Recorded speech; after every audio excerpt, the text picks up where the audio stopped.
Mga kabikir, anadi recipe na naman ng banana bread.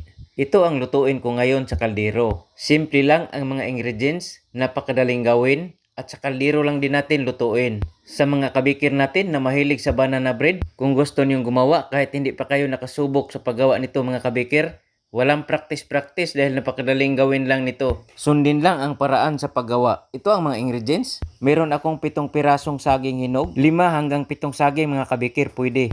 Dinurog ko. Maganda kapag ganitong saging mga kabikir dahil madaling durugin lang. Pagkatapos kong madurog, nilagay ko ang 1 cup brown sugar, 1/8 teaspoon salt, 2 pirasong itlog, malalaking itlog ito mga kabikir, 1/4 cup milk margarine, pwede rin oil mga kabikir. Pagkatapos hinalo ko ang lahat ng mga ingredients, tinunaw-tunaw ko lang ang sugar. Pagkatapos nilagay ko ang 2 cup all-purpose flour. Kung wala kayong all-purpose flour, pwede 3rd class flour ang gamitin mga kabikir. Pagkatapos hinalo ko. Naglagay pala ako ng 1 1/2 teaspoon baking soda. Hindi ko lang napakita sa video mga kabikir. Pero isulat ko lang ito sa recipe. Hinalo ko hanggang sa wala nang namumuong harina. Pagkatapos kong mahalo, nilagay ko na sa lagayan. Huwag kalimutang pahira ng margarine or shortening para hindi didikit ang ating banana bread. Pagkatapos kong mailagay, pinantay ko mga kabikir. Pagkatapos kong mapantay, nilagyan ko ng mani na dinikdik. Optional to mga kabikir ha, ang paglagay nitong mani. Pwede lagyan, pwede rin hindi. Nasa inyo na po yan mga kabikir. Pagkatapos kong malagyan ng mani, niluto ko na mga kabikir. Pinapainit ko ang kaldero, 2 minutes. Saka ko inilagay ang banana bread. Ang kaldero natin walang tubig, may nilagay lang tayong patungan. Ang apoy natin katamtaman lang. 40 to 50 minutes maluto itong ating banana bread mga kabikir.